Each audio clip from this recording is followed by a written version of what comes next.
Welcome to the Neighborhood Watch Party podcast with George, James, and Drew. While we may essentially just be fans of the sport, we passionately debate it weekly and have recorded it here for your viewing pleasure. Check out our social media in the description to find us on other platforms. Please enjoy. Hello, everybody. Welcome to another week of the Neighborhood Watch Party podcast with George, James, and Drew. We had a exciting wrapped up to the regular season in NFL, and we are finally in the postseason. The regular season is done. One game and done for everybody who's left. It's an all-out brawl. It's very entertaining. We all love it. Sadly, a lot of our teams that had chances to go did get to see it. We had some good wrap-ups for some of our teams, though, and particularly our Neighborhood Watch team had a thriller game to stay alive in this hunt and keep going. And so we had a lot of good stuff this weekend, but going forward, we just going to go over our general roadmap like we usually do. We'll start at the top with a little update on our bets from last week.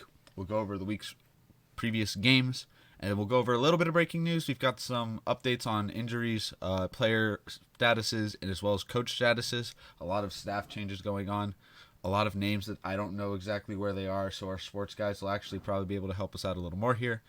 And then bulk portion 3, we go on to next week. We look at all of the games this week because there's going to be a lot of playoff implications here, and we're going to actually do a little things different on that end. We'll talk about that more when we get down to those final parts of our show.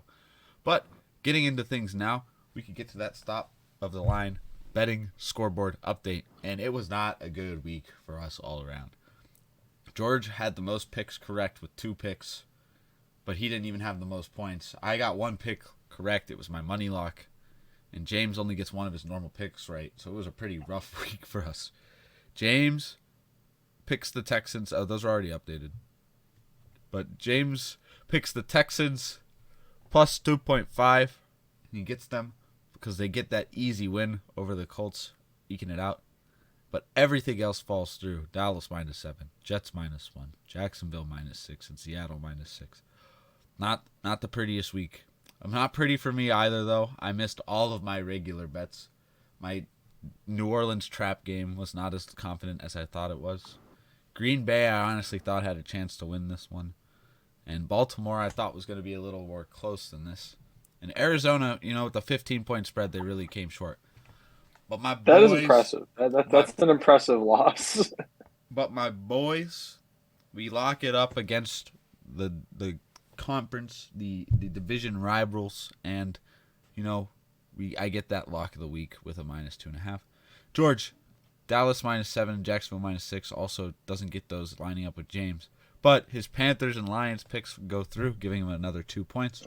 The Lions have been great to me, man. Yeah, no, the Lions are tough, isn't it? Every time, is that still every time you've picked them? I think one time they let me down. I think when they lost to the Panthers, it was. Yeah, maybe. But Cleveland is not able to cover the spread. Yeah, I mean that's just betting with your heart, not with your brain, right there. Yeah.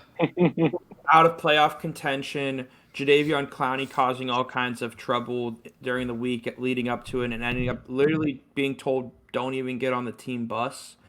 You could have seen a loss from the Browns coming there. Yeah, it felt like it. My parlay indicated it.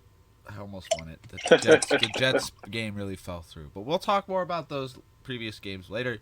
That puts the scoreboard a little tighter. I pick up a 1 point to eke a little closer to George. George at 24, me at 22, and James at 15. Still anyone's game, especially if we. I could still come back. I It's could still still make technically it. possible. It's still technically possible. This week's probably our biggest week left of points. There's going to be an extra point on the board available this week. That's true. And So, The lock of the weeks are going to be big. James needs a hot week this week to catch back up. Because once we get into the divisional, then there's only 4 games, then 2 games, and all right, but big I think week. we all, though, we'll be getting into the bets later. We'll talk a little bit more about the details regarding how we're going to do that going forward later. But I think we could hop real quickly right into the last week of the regular season. And I think we've got 3 big games listed here, particularly for playoff implications and different teams going in. And so I'm sure that I didn't get to watch this first one live, so if one of you guys would like to take that one. I got to watch You this picked game. them. You picked them. You could have them. Yeah. Yeah, I got to You go watch. for it, George. It was the good old Detroit Lions versus the Green Bay Packers. They had the night game, the last game of the NFL regular season, with playoffs on the line. Sadly, Seattle winning in the 4 o'clock slot meant Detroit could not make the playoffs. So happy Seattle won. But I'll continue. Dude, you weren't pulling for the Lions? I was, but I also just I'll I want to see Seattle. Geno Smith in the playoffs. Yeah, I like Geno Smith's story, and the Seahawks Stadium was the first place I saw an NFL game. So Yeah, Seahawks are in the playoffs. We'll talk about in a little bit, but Detroit got to go play upset. They got to march down to Lambeau Field and eliminate Aaron Rodgers and the Green Bay Packers from playoff contention, which, at least in my lifetime, I don't think that's ever happened. This was a statement win from Detroit, a great way to end their season. They end the season 8-9, 9-8. What were they at? I think they were 9-8. Yeah, I think they got winning. Yeah, winning record with Dan Campbell. Lot of And momentum. that's a huge leap for them too. They have a really young core, man. A lot of momentum going into next year. A huge leap. They have a high draft pick thanks to the Los Angeles Rams and the Matt Stafford trade. And I think the Lions are going to be a great team next year. And they got to, again, eliminate the Packers from the playoffs. It was a tight, gritty game. Didn't get super high scoring. Some turnovers. Rookie safety Kirby Joseph had a couple huge picks on Aaron Rodgers. So when your rookie safety's coming out, and I think he was 6th or 7th rounder, you did tell me if I'm wrong there, but when your 6th or 7th round rookie safety's coming out and picking off Aaron Rodgers twice in essentially a playoff game, if they won, they would have went in. So just a ton of bright spots to look at for Detroit going into next year, and Aiden Hutchinson ended off the night with a Lambeau leap. So Wow. Little rubbing insult into injury. Jamal Williams with an emotional post-game speech, and just I can't wait to see what the Lions do next year, man. No, I mean the Lions definitely exceeded all expectations. I mean they had 2 wins last year. So I mean by most standards, I mean I think a lot of people had them getting up to like 7, maybe 8 being the very ceiling. But they got a winning record this year under Dan Campbell. They have a good roster. Jared Goff looking much better than he was at the end of his tenure in LA. And even I think he improved from last year to this year too. He wasn't awful last year, but he wasn't great. This year ended up pretty well. And I think the Ben Johnson, the Detroit Lions OC, is going to have a few head coaching interviews this year. And I think maybe by the end of next year, he might have a head coaching job in the league because that dude is doing some great things with that offense. Yeah, I was going to say, I don't know who the Lions GM is, but he's building one heck of a roster out there in Detroit. I mean, if you look at their roster up and down, there isn't too many spots or holes, really. Yeah, I mean, I'm trying to think off the top of my head. Their line when healthy, I don't know. Their line depth is fine, I think.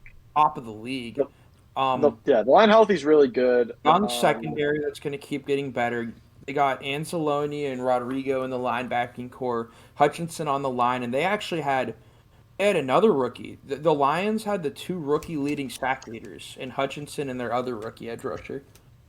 I'd say they're probably their D tackles and their linebackers would be the weakest part of their team, but they're not awful by any stretch of the imagination. GM. I mean, their corners I think have been a little inconsistent this year, but you can win a lot of they won 9 games with it. I mean, they're going to have a high draft pick. They can address those positions. I mean, they're fine. They're chilling. Another weak positioned, the guy that leads the team. I don't know how confident I am in Mr. Goof, down in Detroit. I don't know, man. I think he's shown a lot. He went to a Super Bowl, man. I give that Super Bowl to be honest. A lot of quarterbacks have gone to the Super Bowl too.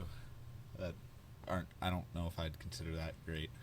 You don't get to the Super Bowl on accident. I mean, I'd give McVay credit for getting him that Super Bowl, but I think this year he did prove that he should be the starter next year. If Jared Goff sucked, though, no matter how good of a coach McVay was, they wouldn't have gone to the Super Bowl. Is he an all-star? Is he Pat Mahomes, Josh Allen? No. But he's serviceable. No, but my point is, Well- I'm not calling it a strong point or anything. I'm saying if you got the opportunity to improve there, maybe with a draft pick or something like that. I don't I mean, think- maybe, but I don't know if Listen, you're their gonna. backup is their backup is Nate Sudfeld. I don't. Yeah, what's wrong with Nate Sudfeld's still in the league. That's what I'm telling you. They could at least use a second option to Jared Goof, because Honestly, if they drafted Hendon Hooker. Hooker, that would be big for them. They showed points at this season where Mr. Goof wasn't enough for them. And so I'm not trying to rely on him for any extended When? period of time. When the Lions would lose games, they were like losing shootouts. I mean, the Panthers game was pretty bad. I mean, you could look. I mean, I don't know the Lions like big loss off the top of my head aside from that Panthers game, but like I know Jared Goff was bad, except for like I don't know his stats in this game, but I know statistically this year he was very bad away from home. So I mean, there's that. He had a really bad game against the Patriots. That was like the only one I can really think of. That was a terrible There's game. 6 by points him. against the Cowboys, 15 Oh, that one, against the Packers. Jared Goff ended the year 5th in QBR, just behind Patrick Mahomes, Josh Allen, Tua, and Jalen Hurts. Ahead of No, I'm not saying they should get rid of him. Geno I'm not Smith, saying they should Daniel get rid of him Jones, Lamar either. I'm Jackson, saying Joe Burrow, Justin he Herbert. doesn't Dak feel like he has Prescott, that Trevor clutch. Lawrence. If we're talking about going into the playoffs, I think I'd rather have anyone else maybe in the league in the playoffs right now than him. Snyder wants Skylar Thompson. I mean, I'm saying like, what? No, I know what Name, you a, mean, name like a starting starters. name a starting quarterback that's starting in. Brock Purdy. I don't. Give me Mr. Irrelevant over. Okay, Brock Purdy kind of a dog. Well, I mean, That's you what I'm have to- saying. He's been playing like a dog. Anyways, You guys want to? we can talk about this you guys- Lions Green Bay game for a minute. Before we switch, though, do you guys want to quickly talk about the implications of Green Bay losing? Like, do you think Rodgers is going to leave? Do you think there might be some I think some Rodgers shift has been there? prepping for it for a while. He's been singing his swan song for a while before this. You know, he's been going on shows like, "Oh, it's been good. You know, no matter the out. I don't want to hear just like Stephen A. said. I don't want to hear that from you going into. It's not okay if you lose, Mr. Rodgers. I don't want no sour taste of the bad man going on the way out. And there's also just like I don't know if I saw some other weird drama. Like apparently he has a new like it was like a Snapchat story, so it could be old. But like there's some girlfriend drama or something that I heard come out this week as well. It's not drama, I don't think. It's come out that he has a girlfriend, and his girlfriend just happens to be like a billionaire. The Bucks, And- isn't he like the Bucks owner's daughter? It's Milwaukee Bucks, and he also owns another sports team's daughter, who is like the sole heir to all the fortune. That's what but my point That's why I is think like he's staying in Green Bay, though. My This is point- why I think Aaron Rodgers is staying in Green Bay, because he's currently dating Miss Milwaukee. I mean, this girl is loaded, attractive. you're right. I Like- think he wants to stay in Milwaukee. You're right, George. But I think he wants his little ayahuasca log cabin. I think he wants to go there. And I think he just wants to live out his days. I I mean, think Aaron Rodgers plays in Green Bay next year. Retired. I don't see him playing anywhere else. Oh yeah. Yeah, I like the idea that he'd move, but like I just don't know which team would take on his contract and like actually be able to win with him. It's not like a Tom Brady situation to me. So I agree with you guys. Anyway, we're moving on to the Seahawks Rams. I was gonna say Seahawks might want him. What's up? Geno, No, Seahawks are either Geno's had a resigning great year. or Aren't drafting. I heard. Was it the Seahawks? I heard that are trying to get Tom and Jimmy G. No, Seahawks are either going to re-sign Geno or draft. no, yeah. I mean, I think the Jets are who you're thinking I of. would bet a lot of money on that they either re-sign Geno or draft. Well, I think the Seahawks are in an interesting position, right? Because, like, I feel like the way of the NFL now is turning into if you don't have like a top 5 QB, you just kind of got to go cheap and build the roster. And like, you can get Geno pretty cheap. I feel like guarantee him a lot of the money, get him like You're not between getting 20 Geno and cheap. 25 mil. Here's the thing. Even though Geno's a little bit older, Geno has really low mileage because he just went years without getting hit, just sitting there and learning and practicing without getting hit. and now this year he's a Pro Bowler. Geno's not going to be cheap. He's not going to be as expensive as Lamar, but he's not going to be cheap. I don't think you're going over 25 mil for Geno unless the team is very desperate. Because the issue, you're right, George. You have low I don't think mileage he and you have a should, but I Pro Bowl think- year. I think someone will throw him that bag. Like I said, I agree with you that I don't think that Seattle should or that they will, but I think there's teams out. I mean, if you look at the list of quarterbacks that started in the last week this year in the NFL, it was absolutely No, abysmal. but look. There's a lot of questions around the league. New York, with the Jets. Let me rephrase. The Jets. Yeah. Let's look at. I I mean, the Colts. Colts. Miami, you have injury questions, I think. Dude, you can't. Yeah. I'm sitting here in a Miami's GM right now. I'm like, I cannot rely on Tua to be my quarterback. No, for the that's next- I agree. No, that's let what I'm alone the saying. next 2 years. Yeah, There's these reports coming out that Tampa's trying to get a new quarterback. They don't want Tom anymore. Tom Brady's 46 freaking years No, old. but there's a lot of places in the league. Like the next guy up in Tampa is Kyle Trask. So, dude, David Blau was starting for the Cardinals the last 2 No, weeks. but there are a lot of jobs open. Well, Kyler Murray's hurt. Kyler Murray's hurt, to be fair. Like, let's be fair Stafford here. might hang the cleats up. Aaron Rodgers might hang the cleats up. Houston has absolutely no one at quarterback. Hey, I right like Davis. Yeah, Longneck. I like Mills. I like Mr. Mills- Longneck. now. I will bet. I'll put any amount of money on the table right now that Davis Mills is not their starting quarterback day one. He next probably won't be, but I don't think it's his fault that they're. year. It that, is like, his he's fault. bad. He's not good. Dude, what does he have there? You're talking about the worst roster in the league and being like, oh, this dude isn't good. He hasn't played Who well does at he have all. to throw to? Here's the thing. When Trevor Lawrence was in Jacksonville his first year, he didn't have shit there. You saw those flashes out of Trevor Lawrence of like, oh, this guy could be good. Davis Mills has showed you absolutely nothing besides he's Dude, the below Houston average. Texans are just a losing organization right now. I mean, dude, Davis Mills had a good stretch at the end of last year, and he's had some moments. I Like, was he gonna hasn't say, like I what feel like like I've to be seen- to be fair, Trevor Lawrence is the first overall pick. You expect to see that. Like There's not- Davis Mills was a second or third round guy. Like you don't There's not expect to see like an insane flash of talent. There's not a single GM in the NFL right now sitting here looking at Davis Mills being like, yeah, that guy could take us to a Have playoff we even game. talked Seahawks Rams yet? No, we haven't. That's what we were supposed to be talking about. Then when we started talking No, about but Yeah. Seahawks, no, but I just think a Seahawks lot Rams- of GMs are Seahawks won in realizing. overtime. Yeah, Oh my Seahawks God. won in overtime. It was a good win Seahawks won for in him. overtime. Baker Mayfield threw the game away. He did. Baker. I think Kenneth Walker had a good game. He looked good. Baker, Baker, he always liked to say he's a chef. I always said he is a baker. He likes to cook some stuff up in the bakery. What's the baker's favorite thing? Turnover. That's his favorite Baker- dessert. Baker Mayfield's about to get his fourth NFL head coach. I won't say fired because McVay won't get fired. He'll leave, but he's about to retire as fourth NFL coach in like a 5-year. Yeah, period. but that's not like Mayfield retiring, and that's McVay just being like, "Yeah, I'm kind of chill right now. I don't need Yeah. this job." Yeah, no. I thought I've also Baker heard Mayfield's McVay like it's an franchise out of mind, destroyer. like a mind space thing. Like, He's what? I heard it's like a mind space thing. Like he's having a lot of stress or something.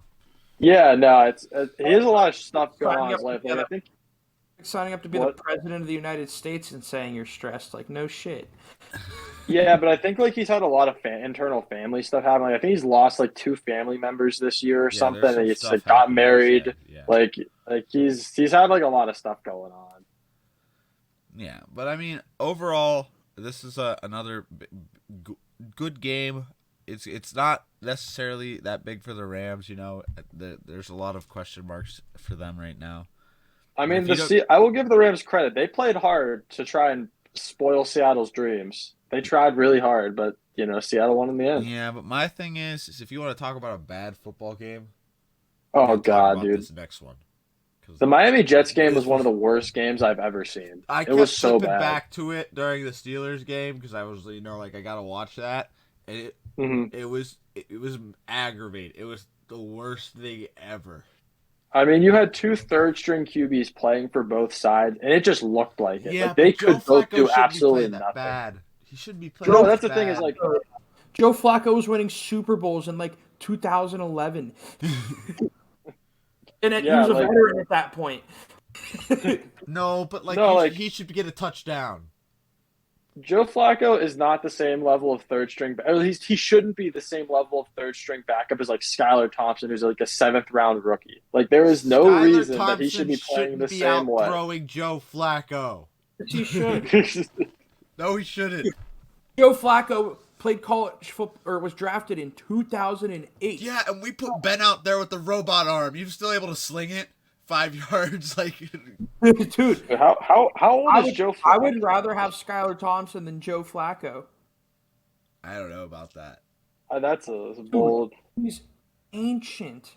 Yeah. I mean, he's 37. He's not that ancient. No, that's what I'm saying. Like, there's always old quarterbacks. You know who I never thought the Steelers would have play for them?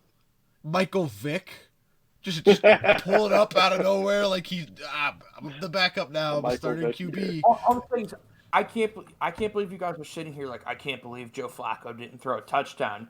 I would have bet money on that. I would not have. Not against Flacco- that. Joe Not against Flacco, the no Skylar touchdowns. Thompson-led Dolphins. That has nothing to do with the defense. The Dolphins have a good defense, It man. does have to do with the defense because if your offense is putting your defense on the field every minute and a half, it Guess doesn't what? affect No, I your mean- defense. Hey, guess what? Both If those it's statements that, are correct. The Miami defense looked sick.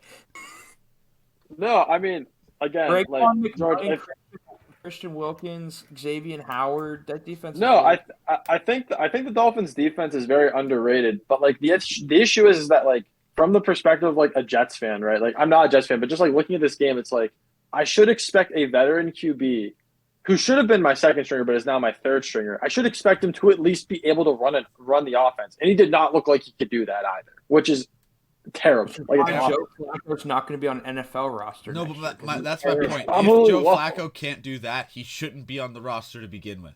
I agree. No, yeah, He should. yeah, no. I think there's a But- lack of quarterbacks in the NFL right now. No, yeah, If you 100%. guys are playing games like I think the NFL is a quarterback issue, like at least a quarterback depth issue. Well, I think part of it, the part of Miami defense is like I watched them hold Josh Allen to 19 points earlier this year. that was in week like 2. What? Like, I mean, dude, come on, it's week 2. I don't give a fuck what week it was. They held Josh Allen, a healthy Bills offense. Yeah, you know what also happened week 1? The 19 Steelers beat the Bengals. Yeah, you know what? You know what an unhealthy Bills offense did to them? They put up 32. So like, I don't know. Like, that doesn't mean anything. Also, there's that ability there, is what I'm saying. No, I agree. But like, to go back to your QB point, George, I agree. But I think the main issue with that is like, I think QBs are just being overpaid for. Like, because you have like guys like Allen and Mahomes who deserve to be paid, and eventually when Burrow gets paid, he deserves it because they're good enough to like be paid that much money. But like, I think you just have a lot of guys who are getting paid a ton of money that like then causes the other parts of the roster to be bad, which then causes the team to be bad. I think like that, and I think that's a major issue. I can What's think that have to of do with one, the lack and this of- will be What's that have to do with the lack of backup quarterbacks? That's because if you're No, spending it's- all your, oh. because you've got a limited amount of cap I thought space, and if quarterbacks you're spending aren't- more on certain players, you have less to Well, spend You on. said a quarterback issue. I didn't hear you say backup. I'm talking about what maybe this was just misinterpreted and I didn't explain it well enough. What I was trying to say is there's an issue in the NFL where the top level of talent is vastly more talented than the rest of the people at the quarterback position.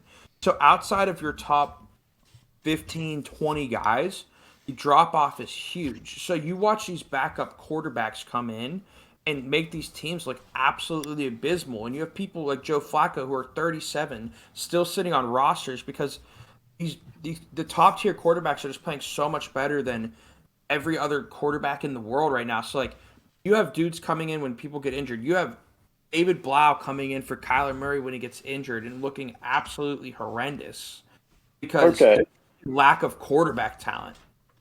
I see what you're saying now. Like if your safety gets hurt, if one of your safeties get hurt, you throw your backup safety in.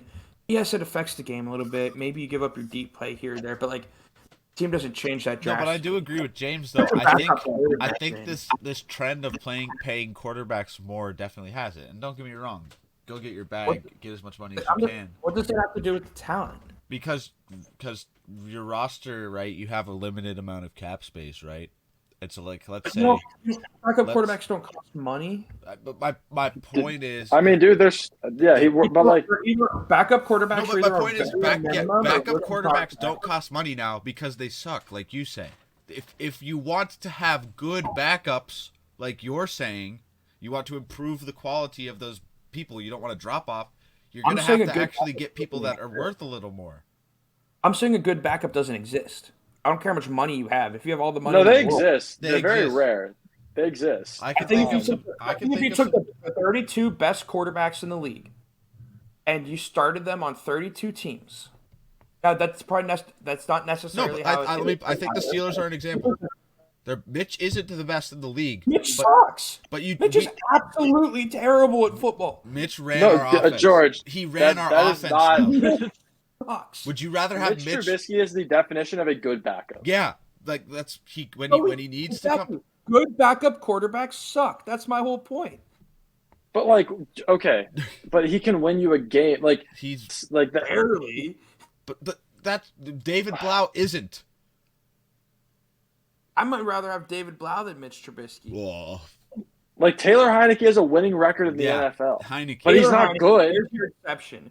Taylor Heineke is your exception to what Brock I'm Purdy, saying. There's another good one. Trey Lance.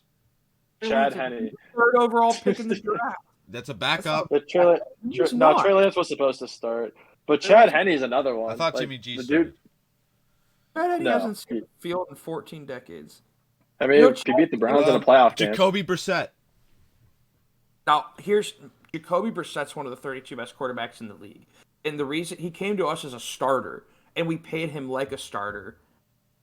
You Because didn't. How much money did you pay him? You paid him $20 million a year. we paid Jacoby, not $20 million a year, but we paid him better than any backup quarterbacks getting paid. Dude, if you didn't pay him $20+ million a year, you didn't pay him like a starter. That's just not true. Then Not every starter in the NFL makes $20 million a year. Jacoby basically Brissett, everyone does. Jacoby Brissett made $7.65 million this year. George, unless you are a I mean, a backup rookie on- quarterback. Also, I mean, here, back- what about Jordan Love? I don't think Jordan Ritter? Love's good. He looked good, Ritter Jam. sucked. Ritter sucked this year when he came in. Ritter had a good game at the end of the year, but that's. But again, like George, I think the issue like that, like Again. The talent drop off is huge. no, the talent drop off's huge because quarterback is a hard position to develop and evaluate. But like my point is that you can kind of offset that if you have a good roster around them. The prime example is the 49ers, who have a very friendly QB system and so many weapons to where like you don't need to be the best talented guy. You just need to be good at making decisions. No, I completely agree with that. I completely agree with No, what you just said. my You point know, is nothing though, to do George, with is the there are quarterback talent. teams that should have the budget to have a better backup than Bedford, like the Lions do. Getting back to where we were originally talking, like, and I get that Goff isn't the situation because I don't know how much he's getting paid, but So why would a team do? Why? So say you had to pick between paying a starting defensive tackle or a backup quarterback. Who you pay? Well, this isn't my point. This is completely different to my point. My whole point was I'm saying the trend with these starting quarterbacks getting huge contracts takes away money. If Deshaun Watson isn't getting $50 million a year, it becomes easier to fund other players, right? Or you guys want to hear a fun stat? Well, yeah, you set up the Deshaun Watson contract, so there's money guaranteed. Like that's different than most of the league because most owners can't just guarantee their whole player's contract. No, but Like, that just doesn't happen. How much is Goff getting paid? Because he got paid for his contract, right? The Browns currently have the most unused cap space in the NFL at the moment at $27.5 million. We're paying Deshaun Watson $230 million a year. There's ways to manipulate the use of money. Sure. Yeah, you can manipulate it, but the point is that most owners don't have the cash to do that. Goff earned Goff's average salary is $33.5 million. But that's I don't think I'm paying that for Jared Goff. Well, they also took him with that contract from LA. that's- I think. Yeah, But but that's how much he's getting paid though. Like, That's my point. If you don't pay $33 million for Jared Goff, you could maybe pay get a decent quarterback for a little less. The reason the Lions can work is because they don't have too many big contracts because their team is so young. Once they have to start paying people, the contract matters more. Well, yeah, that's why I said their GM's been awesome. No, yeah, but like my point, and I think Nider's getting to the same point, is what we're both saying is that the backup QBs are the issue. I mean, that's fair, but like I think part of the issue is just like that offensive schemes, and then are like I think the main issue, not talking about offensive schemes, is that like most NFL rosters are constructed to where like the QB is getting paid a ton of money because like you don't have a lot of starters in the league. Which, hey, if you get your money, you get your money, but then that makes the rest of the roster bad. So like it's then allowing them to be like you're not using the roster to hide their flaws in a way that you should be. So when a backup comes in who can't do even close to what the starter does, it's just exposed how bad your team is. So here's what I'm trying to say. If you take the best offensive guard in the league and the 20th best offensive guard in the league, that talent gap is way closer than the best quarterback and the 20th best quarterback. No, yeah, 100%. And I would like to. Is it because it's that difficult of a position and just only a few people have it figured out? Well, I think there's 5 linemen, and I mean, I think on that point, you take running back. How many quarterbacks do you usually have on a team? 3. How many running backs do you usually have then? 3 to 4. You have more running backs. How many quarterbacks usually get a touch every game for your team? No, but still, how many running backs get a touch for you? No, I think playing the game helps you get better. Bullshit. No, Just I think you hand the ball to 2 running backs in your game is not the game reason. day experience does not help you get better. 20. You're telling me game day experience does not help you get better? You're telling me just because you hand the ball to 2 running backs a game instead of 1 does not explain why RB 1 and 20 are way closer in talent than QB 1 and 20. Yes, it does. Let me tell you why it does, George. Can I tell you why it does? Because if 1 quarterback for every NFL team touches the ball a week, how many quarterbacks is that? All right, 32. Hey, Niger, let me ask you a question. If 3 running backs touch the ball for every team every week. 3 is a stretch. We could say 2. No, I could because I know the Steelers ran the ball with 9 different people last game, George. What are you talking about? Let's go stat check this one. Gunnar Olszewski, jet sweep. Steven Sims, jet sweep. Deontay Johnson, jet sweep. We're not talking about jet sweep plays. Jalen Warren. We're talking about running backs. All right, it's Jalen Warren and Najee Harris who touched the ball for you. And, after you guys are done with your Derek discussion, Watt I have Derek a response Watt. to George's question. Then we can move on. Watt had a rushing touchdown. Because his brother was retiring. But my point... Do you think, George, if you had to choose between a player who's running back, hey George, Najee Harris and Jalen Warren, here's my argument, Nider. If you list the best 20 running backs in the league, how many of those 20 are you going to repeat on the same team? Maybe one set, maybe Cowboys, maybe Browns. Cowboys, your top 20 running backs in the league. Browns. I'd have to pull it up. Pull up a random list, 20 best running backs in the league. And I'm best quarterbacks in the league. Ranking all 30. Colts. What? Who's even the Colts backup? Nyheim Hines. No, he's gone now. Yeah, he's in Buffalo now. Well, he got traded in the middle of the season. But I mean, yeah. Here's the point. That list of 20 best running backs, there might be 1 or 2 that are on the same team together. But George, if you have quarterback 1 and 20's talent is so much closer than quarterback 1 and 20's. Yeah. All right, just to put in like my perspective on this, and then we can move on. Or you guys can keep talking. The reason I think that is, George, is and neither I think playing time you can argue has something to do with it, but I think the main reason is that like for a running back, right? Or like any other position aside from quarterback, you're not thinking about as much, right? Like there's like, obviously you're thinking when you play the position. I'm not saying like you don't think and you just rely on athletic talent. But I think the difference between QB and like running back, for example, is that a running back, you have the schemes you're running, You have to learn how to use blocks correctly, where to cut, where not to cut, like how to see the field. With a quarterback, you are having to make tens of decisions per play. Like, okay, how's the defense aligned? Where's the blitz? Is there a blitz? Where's the blitz coming from? All right, where's my matchup here, et cetera, et cetera. So I think there's like a huge mental factor there to be able to go through progressions quickly. James, I agree here because I just think like the quarterback tells everyone what to do. The variability of what a quarterback position is and all the different mistakes they can make and how the outcome of the game is so dependent on them leads to a disparity in talent.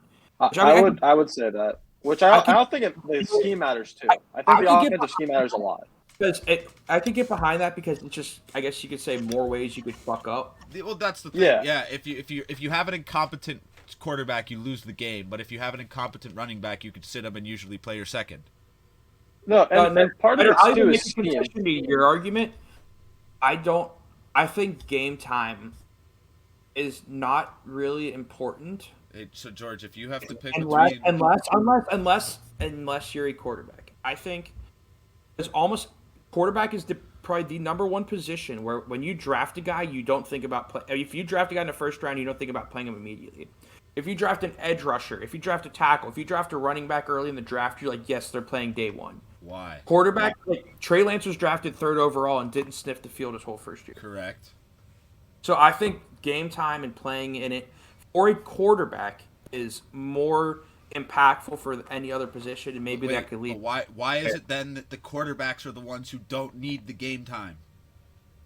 Your argument is fine and all, but no. I'm saying I agree with you. It is the quarterbacks are the ones that need the game time. I'm saying I'm circling back around and thinking more, and I like what you were saying. Oh, I agree. They should get more game. My point is. Okay, yeah, we agree. We agree. We've come to a conclusion.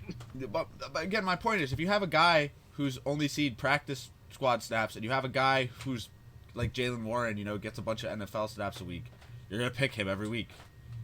He is more experienced. I mean, is it possible for that practice squad guy to come out and have like a Zonovan night kind of performance? Yes, it is. But again, I think that largely speaks to the running back. I think I agree with James here. It's a lot more dependent. Quarterback is dependent on everybody, where running back isn't. You don't have to depend on your quarterback giving you the ball, because there'll just be plays where you're designed to get a handoff. I mean, some quarterbacks can't hand the ball off that well. But running backs, the real big thing for you as a running back is, are your blockers blocking? Because if your blockers block, your job is easy. Just hit the hole, dude. No, I mean, there's nuances to every position. Running back's the most replaceable position in the NFL. Yeah, I mean, there's nuances to every position. I just think QB depends on more stuff. There's a lot more things for a QB that depend on a QB and the decisions they make than for a running back or receiver. Well, it's also just the QB tells the other players what to do. If he sees something, he'll tell the receiver to switch his route. Like, he is in charge of them too. He's not just in charge of himself. No, 100%. And so all right. Anyway, I think that was a good discussion. We really the Dolphins won off of a game-winning field goal by Jason Sanders, by the way. But it was a go-ahead safety to lock the game down. Was up. Just pick the ball up and run. Why is everyone sitting around looking at the ball in the end zone like it's some dead potato on the ground? Like, pick the ball up and run. The game's not over. All right. Well, do we want to move on to our favorite teams now, or do we want to? Yeah, we could. What want to do? I think we could. James, right. I think you'll start us off with a little less controversy here. So. I'll start us off. Commanders Cowboys game. One of the most surprising games I think I watched yesterday. It's the most surprising, not one of them. I mean, you could argue the Texans winning was also surprising, although I thought it would happen. But this was absolutely insane. I even said on the podcast last week, I thought that the Commanders had no chance of winning this game at all. I thought they were going to get blown out. And by God, someone got blown out, and it was not the Commanders. Washington played well in every phase of the ball, and we're missing probably like 10 starters. Like, due to injury or just guys sitting. Like, they won this game in every facet of it. Sam Howell played for them this game. He looked pretty good. He didn't look like great or anything, but he ran the offense well. he made a couple of really nice throws. He had a deep throw to McLaurin that was really nice, 52-yarder, put it right in his hands. He had a nice touchdown run that really showed his athleticism. So I was really pleased watching that. Our special teams had a great day. I mean, 2 recovered punt fumbles. I mean, incredible. And one of our special teamers.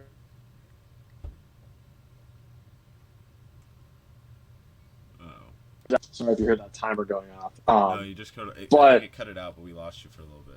Oh, I was just saying I'm proud of Jeremy Reeves for making the All-Pro team as a special teamer. Dude's been on and off the roster for 6 years. This is the first time he actually made the roster at a training camp. Lost his mom last year. Just great story, great locker room guy, captain of the team. Couldn't be more proud of him. But now just to go over the Cowboys, man, like that was awful. Like that was maybe the worst Cowboys performance I've seen when all their starters were playing. I mean, they looked good nowhere. Like there was no part of that team that looked good. Like Dak had like a 38% completion. And there was a series where he threw back-to-back pick sixes. Like one of them got dropped, and then he threw the same route again, and then it got picked off by the same guy and took it back. It was incredible. I mean, their running game looked bad. The only receiver that looked good was CeeDee Lamb. Their defense looked terrible. I mean, again, I guess like you don't really have tape on how, but you would think that against Washington's O-line, who we had a rookie playing at one of the guard spots because we just took out one of the starting guards, and our line's been terrible all year. I think for 3 weeks in a row, the NFC Defensive Player of the Week was an edge rusher that played against Washington, or I think, it was ridiculous. But their defense didn't play well, their offense performed horribly, and their special teams played at worst just so bad. I mean, you can't just have two fumbles, like one by the punter and the other one by your returner, and expect to win a game. And I just think that, I think it shows Mike McCarthy's just where he lacks as a coach. Like, there's no reason you should go into that game not ready to play. And I think this is a really bad omen for them. Just like it's just bad momentum going into a playoff game against a team that everyone thought the Cowboys would easily beat. Now I'm not so sure, but great Commanders win though. Great way to end the year. It sucks how it sucks that we lost to the Browns in terrible fashion last week and then came out this week and played incredible. That made me kind of angry. Not gonna lie. But at least they ended the year on a high note. Got to see Hal play. Whatever. We beat the Cowboys. That's all that matters. It makes me happy. Overall good game. I mean, I've definitely not been that one. I was shocked. I'm not. I've been negative on the Cowboys. I think like every week. I think. I don't care how negative you are on the Cowboys. You're shocked when Washington comes out and beats them by 3 scores with their rookie quarterback that didn't start the field. I am not this year. shocked that the When they're playing Cowboys for a don't show 1 up. seed. I am not shocked that the Cowboys don't show up. Because this is what I've been saying about the Cowboys every week. There's no world where you predict that's going to happen. I would never predict that big of a difference. I'm more shocked that Washington scored that much, I guess. So was I. I'm not shocked. I am not shocked that the Cowboys played that bad. James said the defense had a touchdown, right? Yeah, Kendall Fuller. Yeah. But that's my point. It sounds like the special team, it sounds like the Cowboys just threw this game away, and I'm not shocked by that. Not shocked by that. But I mean, and fair enough to the offense, though. They really kind of just played ball control for most of the second half because they were just up by so much. Like, they didn't really try to score much in the second half. Like the fourth quarter was them basically just running out the clock whenever they had the ball. So they could have put up more points, but still, from for Washington's defense, we were out, a good amount of starters, and we actually performed really well. Like, there's no reason the Cowboys shouldn't have been able to win that game. Like, maybe you could argue that, if the Cowboys lose, it's a close game, whatever. But like George was saying, they made Sam Howell look good, and Sam Howell hadn't played all year. Like, it's in his first start, you wouldn't expect him to be good against, arguably a top 5 defense in the league. And he was. He looked really good. He looked good. He didn't look really good. But anyway, yeah. I was pleased with what I saw. It's a shock for the Cowboys. I don't know how they're going to recover. I mean, Dak is coming off his worst game of the year, going into a playoff game away. That's a tough scenario to be in. Well, let's put it this way: it should be hard to be that bad twice in a row for them, at least. Right? That's true. It's hard to get worse than 38%. And so, let's get this over with. you know, I'll let you guys talk for a it bit. feels so good to put the dogs in the basement by multiple games. You know, there's something about it. It's a shame that the rest of the league couldn't do what they needed, because much like Rich Eisen said, nobody wanted the Steelers. I'm telling you that. Ain't nobody wanted them at the way we were getting hot right at the right time. Remember the last time? What happened the last time you guys played Buffalo? I've said this many times on the podcast. It is very hard to beat the same team twice. And I'm gonna put it to you this way: we didn't have TJ then, and Josh Allen is a completely different quarterback when you get pressure on him. We had a young team that needed to mature. Mike Tomlin was saying it all year. These boys need to learn how to win. Sometimes you need to step in some shit to know how it smells. You know, that's what he says. The boys needed to age a little bit like a fine wine. And by the end of the season, you saw us kicking it all full throttle. We were throwing it down the middle like we actually had routes. This game is the only game all year that I've been happy with Matt Canada. Jesus, when I saw us throw that middle slant to Hayward, a tight end in 83 getting a middle route, I almost cried. It was beautiful. We actually played calls. I've never been more excited for a next season of football ever, because I was real worried at the beginning of this season with this young talent, and I think we've come along on a lot of things. Najee picked it up. He got over his early season woes. We got rid of problems. Don't even get me started on how great that Claypool trade worked out, because I think that might be. Yeah, that trade was incredible for you guys. You guys have the 32nd overall pick. We got a first round pick for Claypool. Yeah, I heard that yesterday, and I was like, oh my god, the Steelers absolutely destroyed that trade now. 4 balls in Chicago since we traded him. Yeah.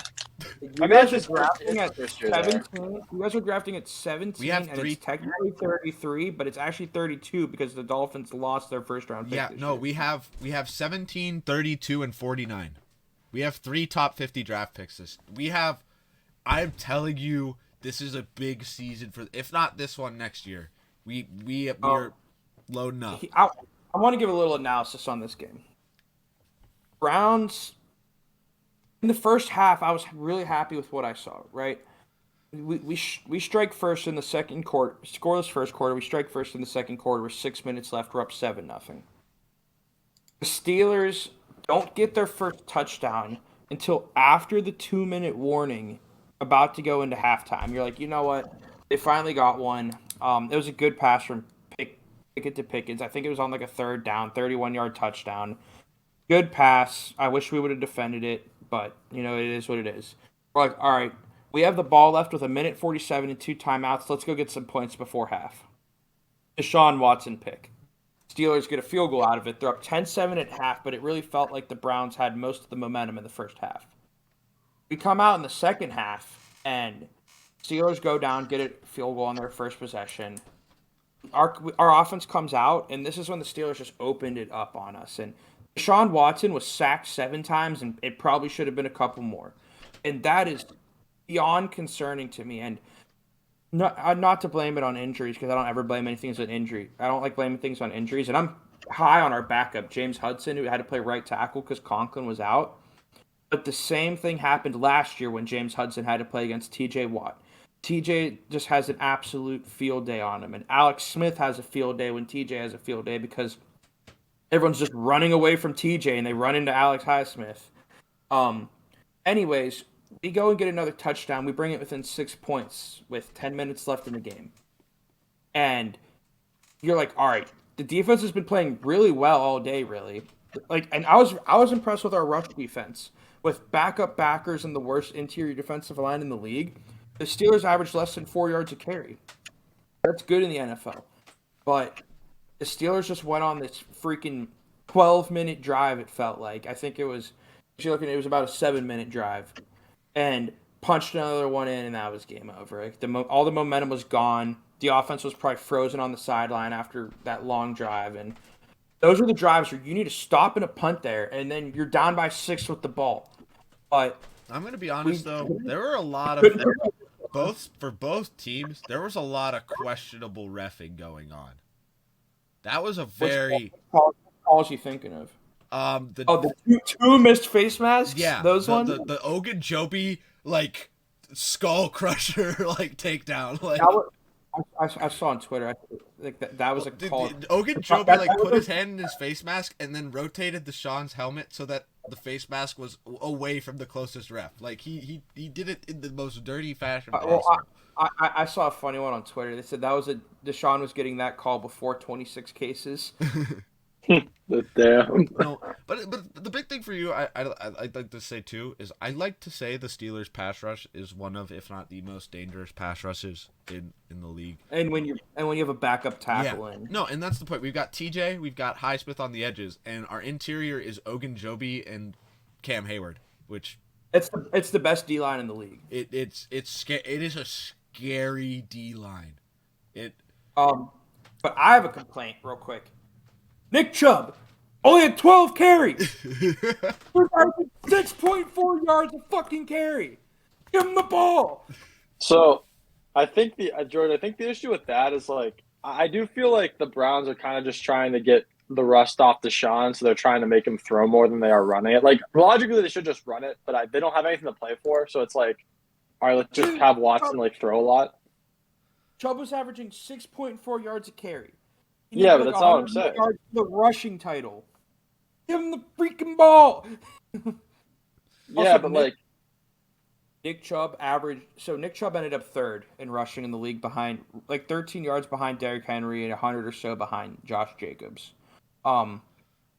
He did it on like 40 and 50 less rushes than those two guys.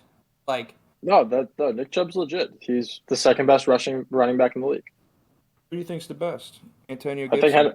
I think Henry's better than him. Henry's good. I mean, for me, I'm obviously going to homer and say I'm happy to have Nick Chubb. Derrick Henry's really good. Hear me out. I think Derrick Henry's a Hall of Famer. I think Chubb is a better runner. I think Chubb's physical. Henry just has that knack of getting his hand on a player's helmet and shoving him away. Like, I don't know how he does it. He feels more angry than Chubb. There's only Derrick Henry's a beast. The fact that you're comparing those two means you're doing something right. Like Nick Chubb's a really good player. Like that's nothing against him. That he's just, in my opinion, worse than Derrick Henry. I always say I feel like I don't think a single Steeler on the team. I don't think a Steeler on our team could tackle Derrick Henry alone, other than maybe Minka or Cam. I think TJ could. Oh, he could. TJ. I think TJ could get bodied though. Like TJ could get exposed by Derrick Henry. I mean, maybe. I think Minka. I think it's more. Minka got exposed by Nick Chubb by Kareem this week. Minka got fucking rolled over by Kareem Hunt on this play, and he literally just got Kareem Hunt just lowered his shoulder. Minka just fell backwards and just laid there. He didn't even try to get back up. No, there was one player that I'm not even thinking of Minka in this game. I don't know if you saw him. He was some backup for us, but there were two different plays where he just fell over, and you guys got 40-yard plays. Cause I think it's Robinson. You have no 40-yard plays. No, you had some big plays where our dude literally just fell, fell over in the open field. I guess our longest play was 38. This is the last thing I gotta say on it. I cannot believe don't get me wrong, props to Mike Tomlin. I cannot believe Mike Tomlin didn't challenge that initial touchdown call for Najee. Yeah, I was surprised by that. Which one? The one where he clearly extended over the line. So I didn't think he even after they reviewed it 5 times. I actually don't think he made it in, but it was close enough to where in the moment you should have thrown that far. I don't know if they overturned it. And then he ended up barreling in the next play. We just rushed the next play and then he fumbled. We fumbled the next play, and that's when we fumbled on the goal line. Yeah, I was surprised you didn't challenge it. I thought that was game over. I missed the first. Literally our first drive, we drove all the way down to your 2. Najee runs it in, and it looks like his knees are down, but he like kind of extends at the right moment. I don't think his knees touch. Like all the commentators seemed pretty set that they thought it was a touchdown. But it was really close, but yeah, it should have been. It should have been challenged challenged or looked at. But the Steelers were just rushed the next play, and then we fumbled it because Najee tried to jump over, and then you just slapped it away. I guess, and you both can answer this like separately because this is a question I'm posing to both of you. How do you feel about your QB situation going into next year? Because that was kind of a big thing for both of your teams in very different ways. So, how do you guys feel? And either one of you can start. But I think we keep our boys. Well, yeah, you're not changing anything. Well, I'm saying I think Pickett did a great job this year. Like I think he developed well. Pickett, if I could talk on him, he has a really bad tendency to overthrow or underthrow people. There were a lot of throws in this game. Like he hit Sims down the sideline, and Sims literally had to stop and wait for like 3 seconds to catch the ball. Like no one was near him. Like that would have been a touchdown if he gets it out there. Kenny's good 80% of the time. It feels like Justin Fields to me a little bit, Most of the time he's good in doing it, but occasionally he throws the ball very bad. Kenny Pickett doesn't hold a torch to Justin Fields. I'm not saying it's the same. I'm saying it's Justin Fields-esque. Most of the time he's good. He does what you need him to do. But, occasionally he'll just throw a ball 10 yards in front of the guy for no reason. Here's my thoughts on Kenny Pickett. Here's my thoughts on Kenny Pickett real quick, then I'll start talking about Deshaun. Kenny Pickett, he's going to be an average to slightly above average NFL quarterback. That's it. He could take you to a 9-8 season. He could take you to the playoffs. He's not any more today. Look at the quarterbacks in the AFC in the playoffs right now: Josh Allen, Patrick Mahomes, Joe Burrow, Justin Herbert, Lamar Jackson. Those guys are all superstars. I don't think Kenny Pickett gets to that superstar level, and unless you could find a way to pay a lot of dudes on defense, you're not going to be in Super Bowl contention with him at quarterback. Let me tell you, I would agree with you if we didn't play this last game like we did. This is the first game all year we looked like a football team. It wasn't anything special though. But that's he 100-some yards and a touchdown. He was 13 for 29. He looked terrible, George, and we won 28-14. That's if he plays good and we could do that more, we're back to the Steelers 35 a week. Well, what I was trying to say is he could win games with the Pittsburgh Steelers because the Pittsburgh Steelers are a solid football team in about every other category. If your roster begins to decline somewhere, he's going to get exposed. I think that's fair. If you guys don't get a tackle in this draft, a good tackle, a tackle to become a tackle. I think our line's fine. I mean, we're definitely going to have to do a mock draft. Your line is not fine. Our line, I would disagree. It's not the best by any means, but unlike anyone else, we have one of the few lines that hasn't been hurt all year. But if that changes, it'll get really bad. Sure, it's bad, but I understand. My point is Kenny got rushed a few times. It's not Kenny gets pressured, but it's not like we have the worst line in the league performance-wise. No, it's not the worst. It's just not good. Oh yeah, sure. Could we improve? Is that where we're probably drafting? Yes, I agree. But the Steelers, I agree. I think they do a really good job. I'm thankful to root for a team that has a front office like this. They always seem to have people, and even when we don't get me. Did you see our practice squad signings this week? I don't mean to get into breaking news. I saw we got Randy Moss's tight end nephew or son, whatever. Thaddeus. Yeah. Thaddeus. We got Des Fitzpatrick. Des Fitzpatrick too. We got a couple. He was a first or second round draft pick a couple years ago. He went rookie season at the Titans. He had a few plays, but he didn't. He only had 4 games. I don't know if it was an injury or something else, but he was. It's another one of those picks that Steven Sims that you feel like the Steelers are going to get some bang for their buck, Dude, I love Steven Sims. I was so sad we let him go. You just know how the Steelers are with getting receivers. No, the Steelers front office is really good. They know what they're doing. That's my point. When I see us pick him up, I'm excited. Yeah, before George speaks on Deshaun Watson, I do want to say about Kenny Pickett, the things that like because you guys have obviously talked about his like flaws and his like upside. The things that I've really liked about him though, and it's shown these like last like 3 weeks are like these like end of game or end of like half clutch drives Oh, where he just looks so good. And like if you can channel that and have him apply that, to more of the game, he could be really good because most QBs can't do that.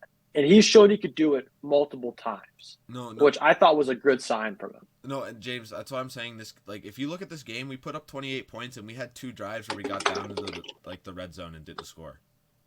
Mm-hmm. Like, we're looking at if you get if you get that Najee tutty, we're looking at like 38 points maybe. Like, No, yeah, no, that's like that's that, very fair. like, and the Browns' defense isn't anything to scoff about, even when they're injured. Like, they had a few key injuries throughout the game that I think hurt them a little more as the game went on. But Dude, I'm a Browns super fan, right? Super fan. I've watched every Browns game, season ticket holder. I follow everything. I saw a dude out there making tackles on defense who I didn't know who he was. I know everything about the Browns. Nice. But I want to talk about Deshaun real quick here. Yeah, so you could give us your how you thought his year went, like you like what you're expecting for next year. We'll do a little Deshaun preview. I mean, you have to just always take into context that he didn't play football for 2 years. He didn't play until week 11. He's on a field with 10 dudes he'd never played a snap of football with before.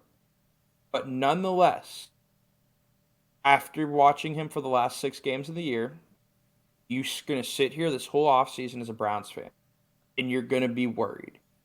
You're going to be worried that you $230 million for a guy that might not be able to take you to the top of the AFC.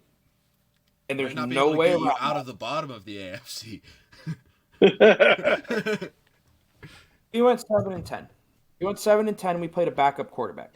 We ended 4. I think we ended 4-2 with Deshaun, 4-3 with Deshaun, something like that. Somewhere around 500.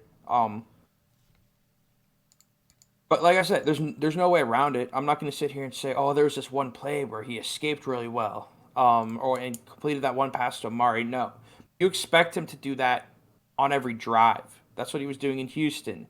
That's what you paid him $230 million guaranteed dollars for.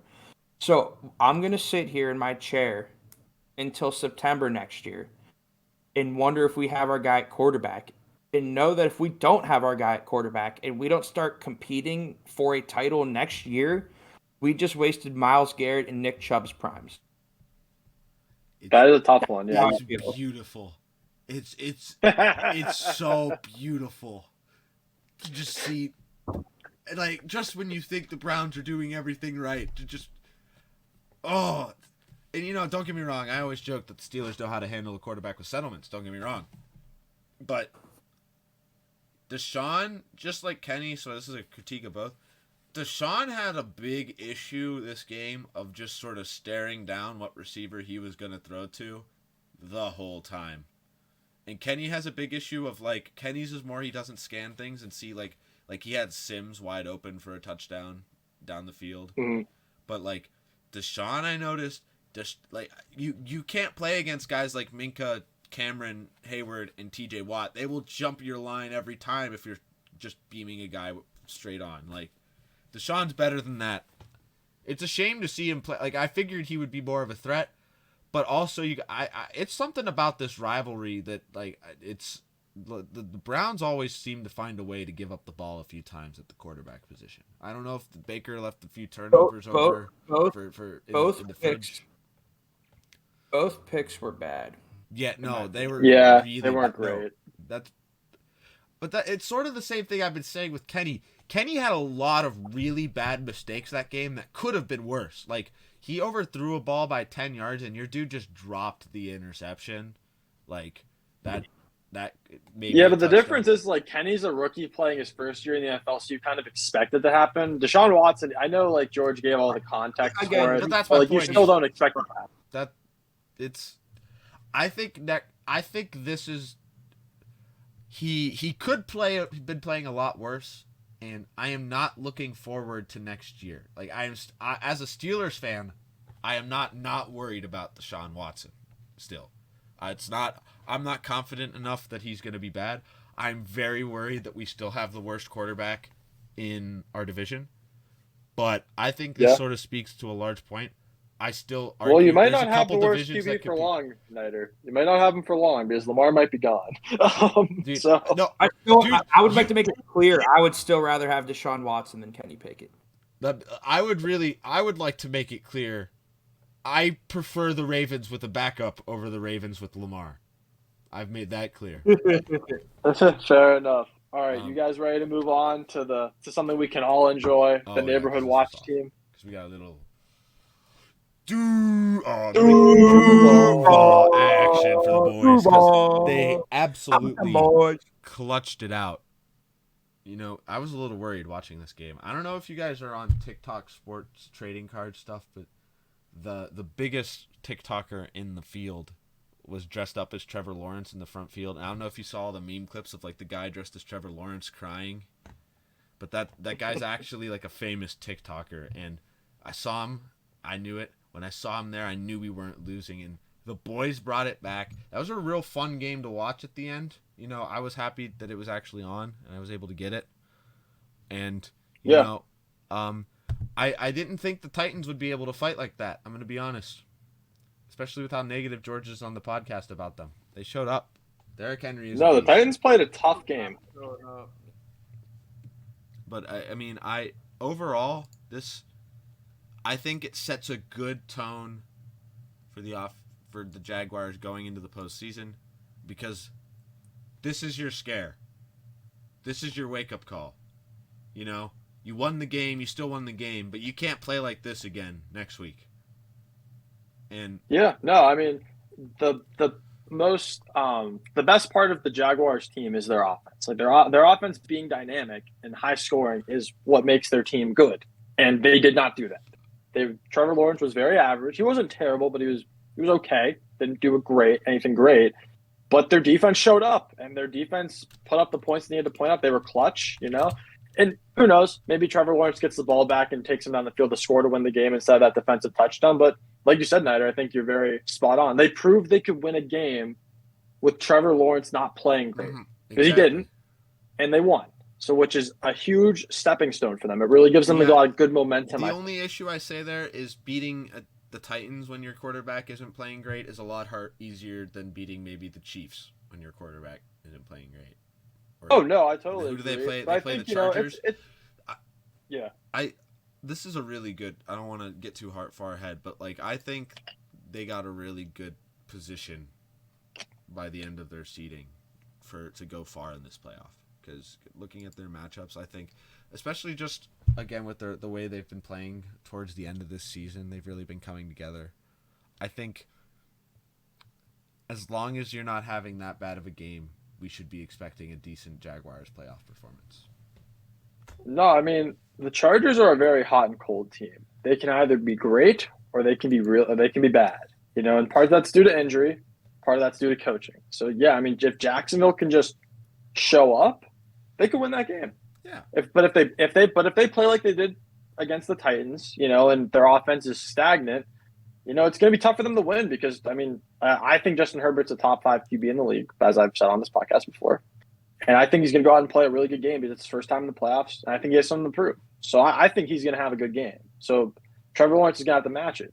And Willie, we'll have to wait and see. We can talk about that more later, though. Too. One last, I don't want to say one last thing if anyone else has something else, but I think the main reason they won this game is they were at home. That crowd was going crazy.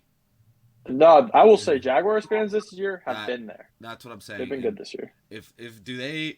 They're a 4 seed, right? So they technically have a chance to maybe, depending on a couple matchups how they go, to bring it back, right?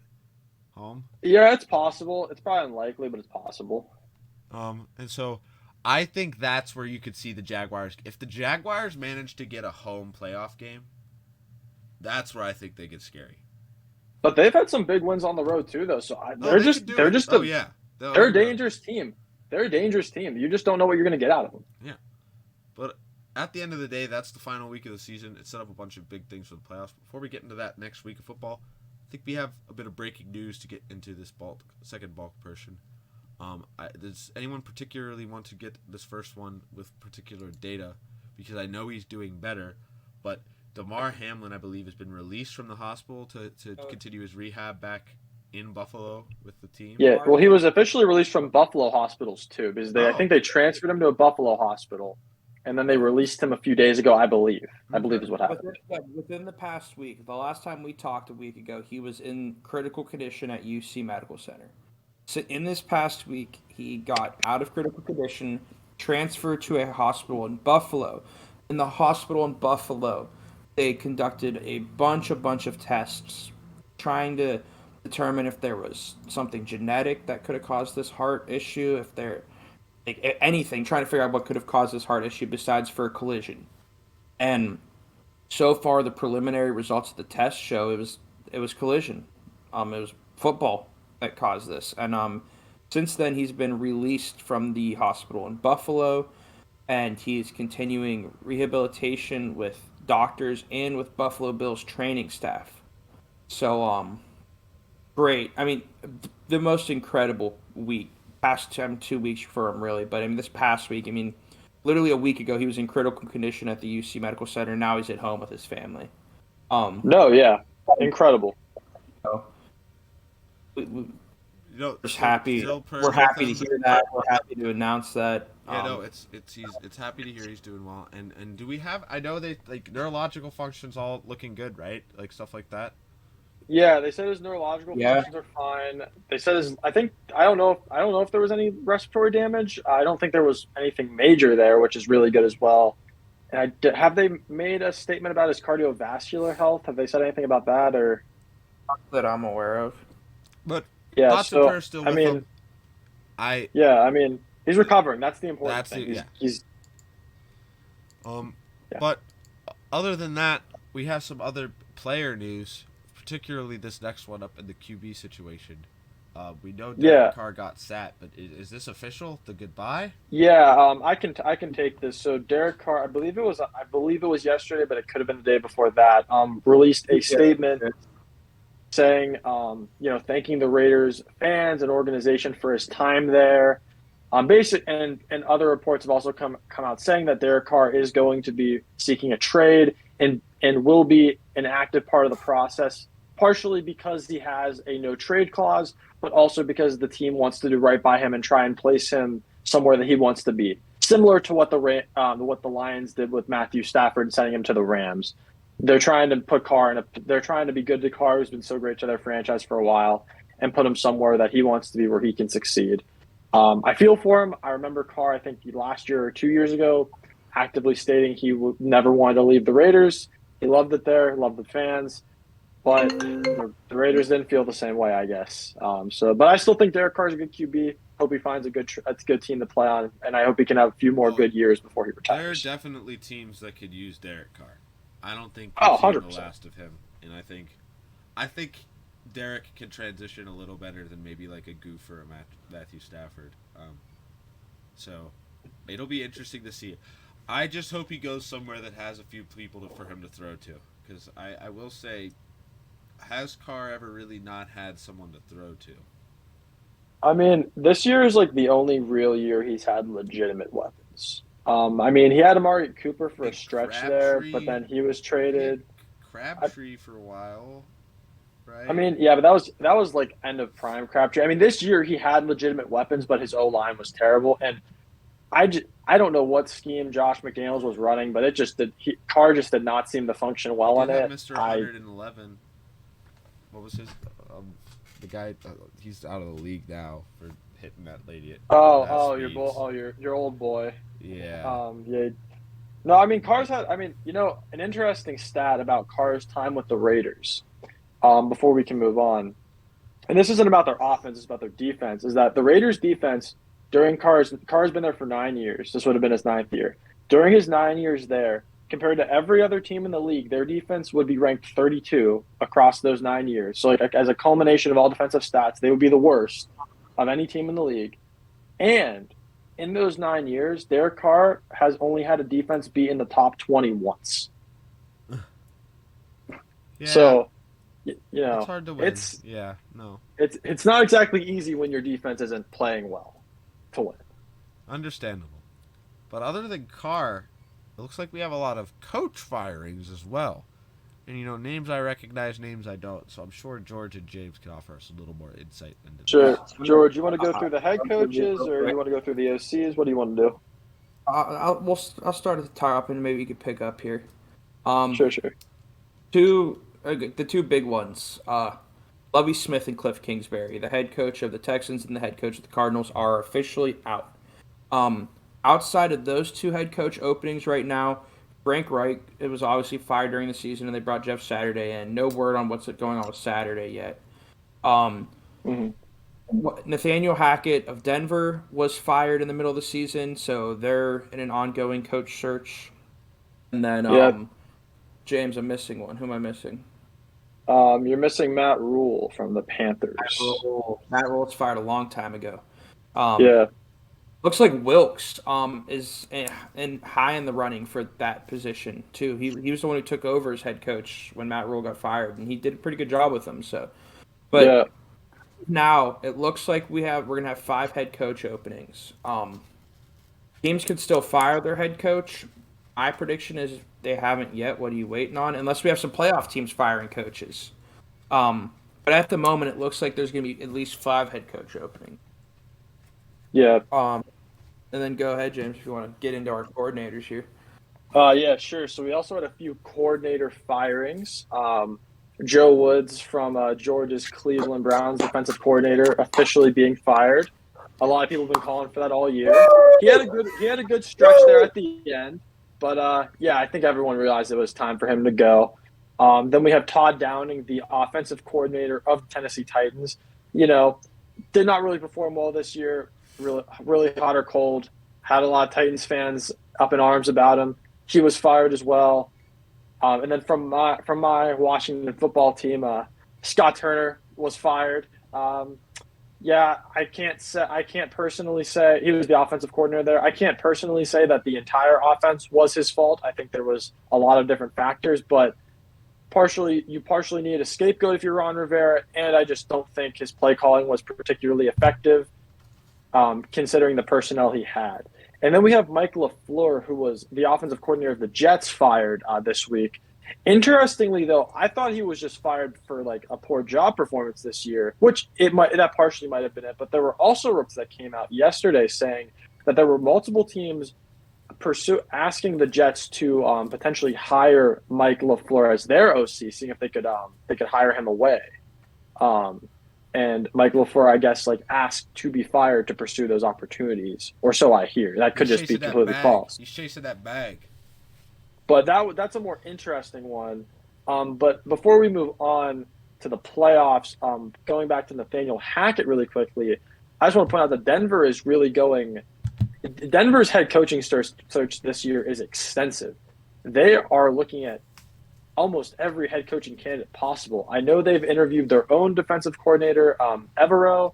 They've interviewed Jim Harbaugh out of Michigan. They've interviewed Sean Payton. They've interviewed DeMeco Ryans out of the 49ers staff. They've also interviewed Jim Caldwell, the former Lions head coach, who's, I guess, had 2 or 3 different head coaching interviews this year for a job. I don't know. I think the other one was with the Texans.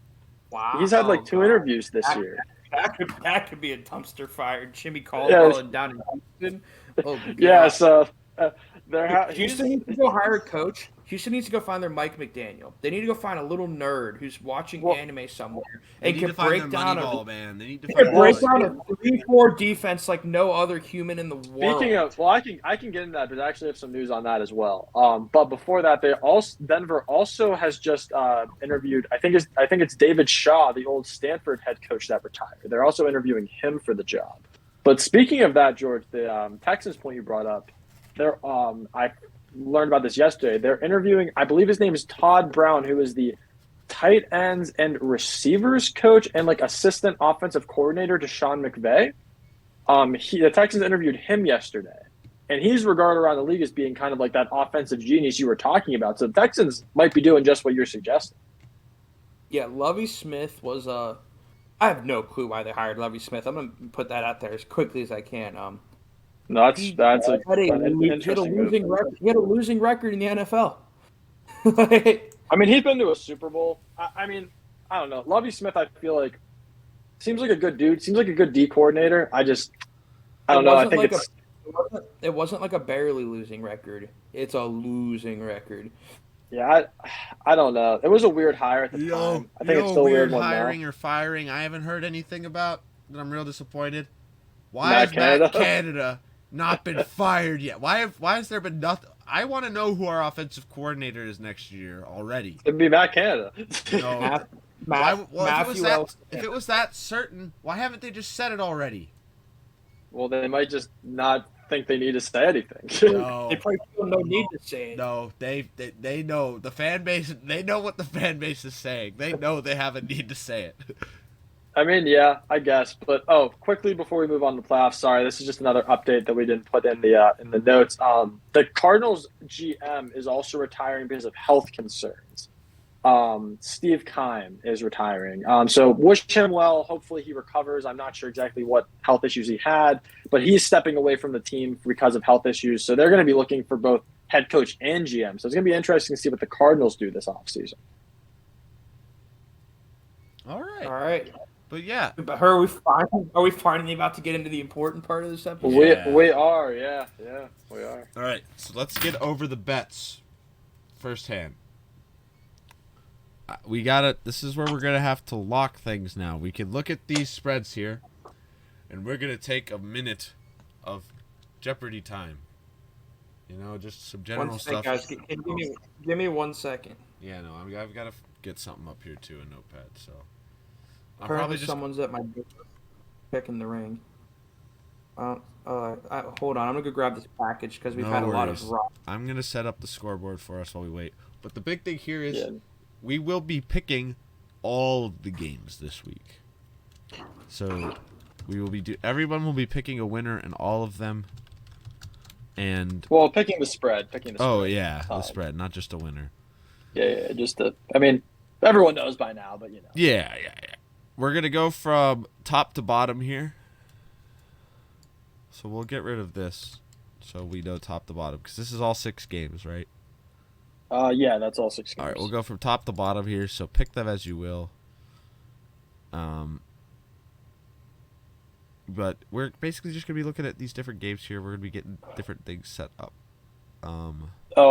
Just because we have the lines written down off screen, Niter. The spread goes toward the team at the end. So like Bengals will be -8.5, Jags are +1.5. That's how we set it up. Yeah, you know which team's favored or not. All right. I'm just making sure we all know. You want to do an exciting unboxing with George? See what we got in the mail. Is that your package, George? It was my package. Oh shit! Live unboxing. Oh wow! Look at this. So exciting. My very own copy of Thinking Strategically, the Competitive Edge in Business, Politics, and Everyday Life for political games class. Ooh. Look at that. Man, that book is really cool. Wow. And let's see what else we got.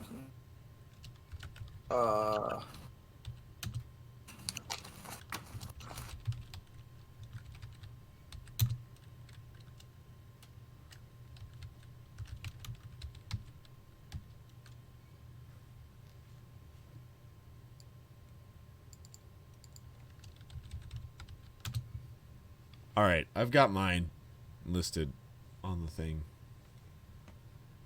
But we've started to sort of gather these a little bit. I've got mine listed. I don't know how long I had y'all deaf in there for a little bit. I accidentally, when I typed in capital, I typed in a capital V for the Vikings. Yeah, so towards the end. We're doing an exciting unboxing here, Niter. Ooh. My new debit card's here. Oh, wow. What are those cool 3 digits on the back? What are those cool 3 digits on the back?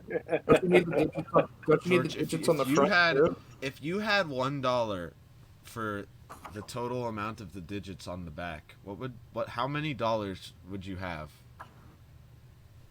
I would have $16. No. Like if you had $1. If you add up the three numbers, No. If you have the three numbers and you put a dollar sign in front of that, how much money would you have? All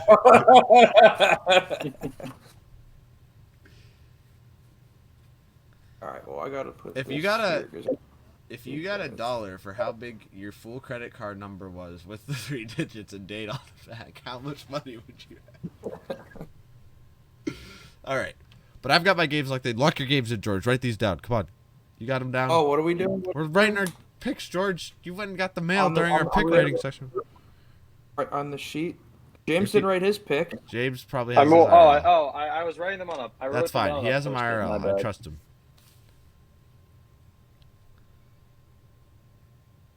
I literally can show you the post-it if you want. George, you don't even have to pick. Like I trust you. I don't care. Just write what your lock is. That's the big one.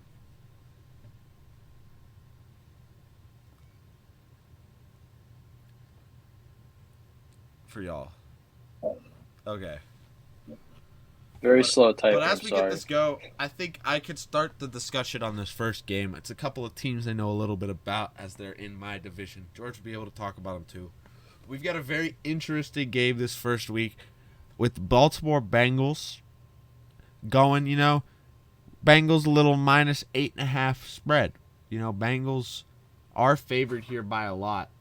And I find that quite surprising, honestly, because is Lamar back? Nope. Oh, well, that's no, why. He's not playing. That'll explain it. Yeah. No, I think you locked your pick in, Nider. No, that's. I'm keeping it there, because I still think the Bengals. The Bengals are acting real cocky, but I don't know if they're like 9-point winner cocky. These Ravens know how to play. They're coached well. They have good schemes on defense as well. They always seem to perform. And it's not like they don't have players. It's just, again, if Lamar isn't playing, they are a little worrisome there.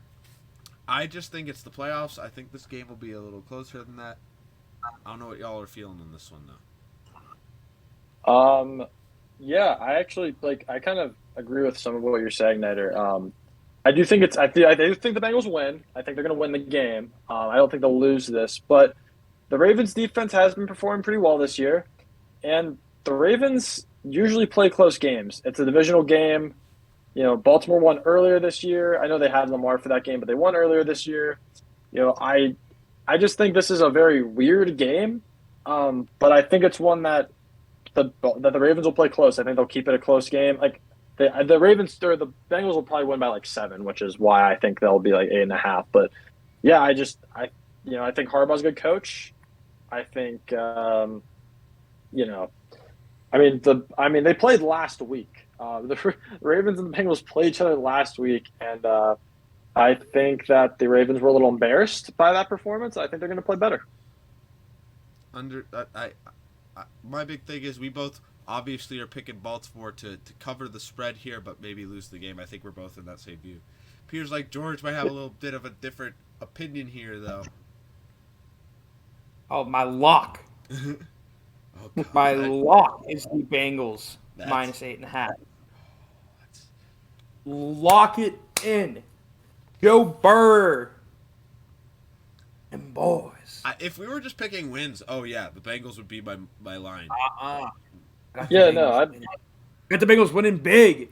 If that line said, I would have taken that line up to about 11.5, I think, and taken my Bengals still. Not my Bengals. Fuck them Bengals, but taking the Bengals. I was to say your Bengals. You changing sides, dog. You changing sides. You know what? I probably will be rooting for the Bengals in the AFC. Come out of the AFC. Ew. I like Joe Burrow. He's an Ohio boy. Joe Burrow's an Ohio boy. He's a Buckeye. He's a degree from the Ohio State University. I can think of a team, that we all like to watch in the AFC that might have a little thing to say. You forgetting about our boys. Be honest with ourselves. Do I want Duval to come out? Yes. Are they going to? No. Whoa. Whoa. We're not on that game yet. Do we want to move on to that game? Ourselves. Finish your analysis. My analysis is simple. Lamar's not playing. Joe Burrow is. If Lamar was playing, I would take the Bengals at about a 4 or 5 point spread. Lamar's not playing, I'll take him at 8.5. Fair enough. All right. Okay. Next game, we had a little community watch. And George, you don't even get to do it this time because you said they're not winning.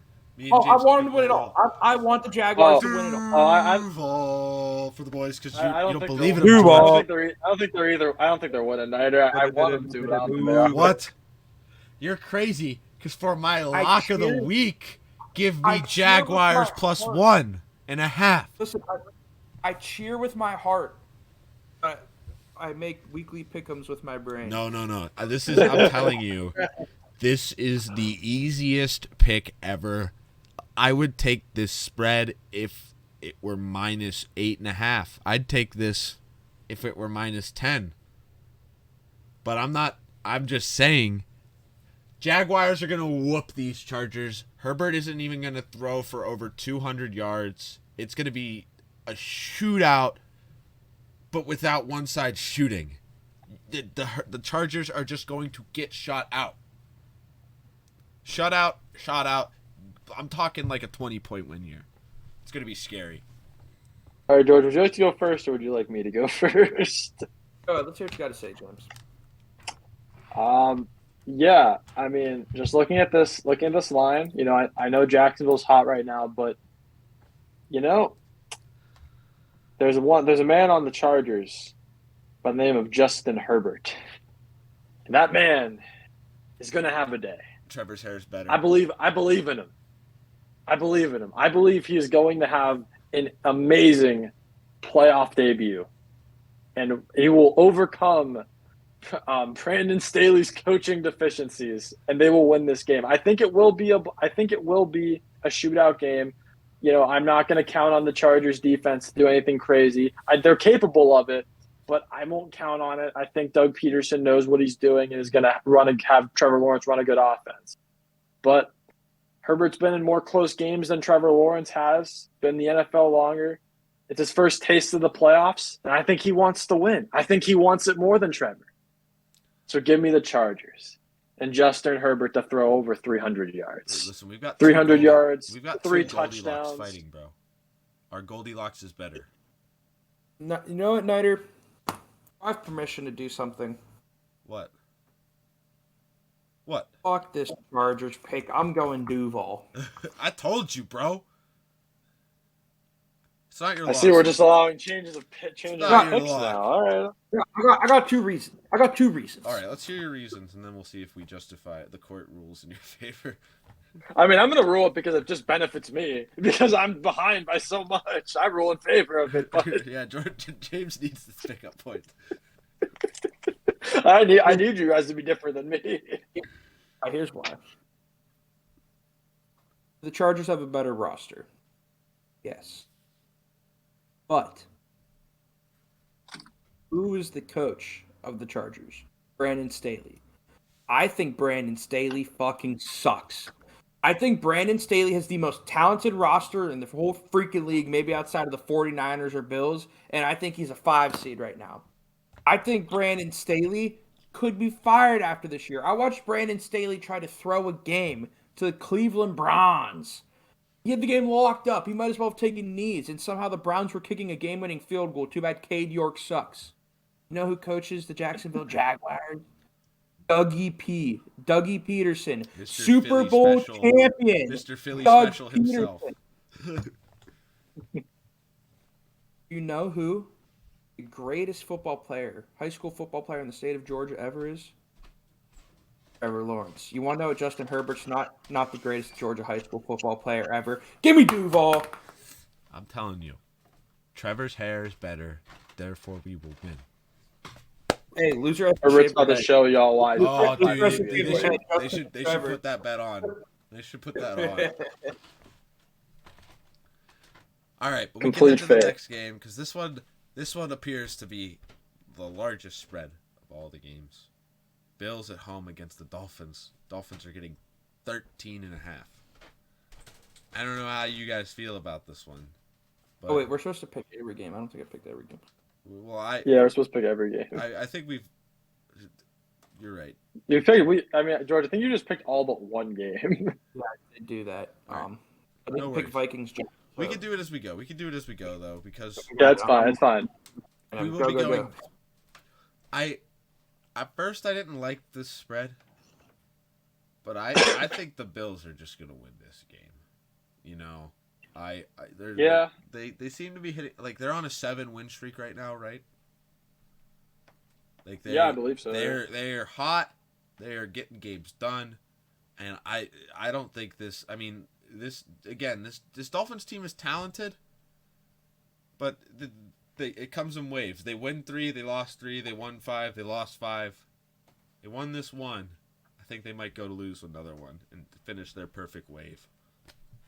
Yeah, I mean, I think that, like you said, I think the Bills are very hot right now. They arguably are the best team in the AFC. I mean, right now I think they're going to go to the Super Bowl. The Dolphins do have a lot of talent on offense and defense, but looking at the offense specifically, the Dolphins have a lot of talent, and the spread looks deceiving at first. Should be like, oh, I should just pick the Dolphins. I mean, they have Tyreek Hill, they have Jalen Waddle, they have a good line. Mostert isn't bad at running back, but they just don't have a guy right now who can give them the ball. Skylar Thompson, he's a third string. I mean, you can go back to the top of this, at the beginning of this podcast where we're arguing about third string quarterbacks. I mean, I just don't think Skylar Thompson gets it done. I just don't think he can get the ball into those guys' hands. And the Bills' defense is a good defense, and these two teams play each other in Buffalo, a few weeks ago in the cold, where Miami isn't great in the cold. And, the Bills beat them. And I just don't think – and I think Mike McDaniel is a great head coach, and he'll have an offensive scheme to go into this game. But, there's a point where the talent on your team kind of supersedes coaching. And I just think that's the point where they're at. So, I think this is going to be very reminiscent of I think it was last year when the Bills shut out the Patriots or won 40-7 or something like that. I think this game is going to be very reminiscent to that. That's what it feels like to me. That's why I've got the Bills minus 13.5. Yeah, I got Bills minus 13.5 as well. George? I do too. Emphasize everything James said.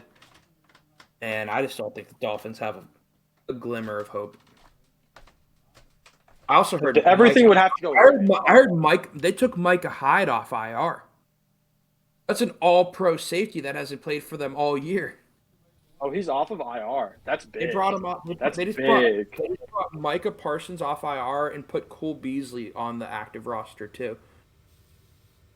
I mean, Micah Hyde coming back is huge for them. They'll have Micah Hyde and Jordan Poyer potentially for the first time this year. That's insane. It's a scary team. They have a scary roster.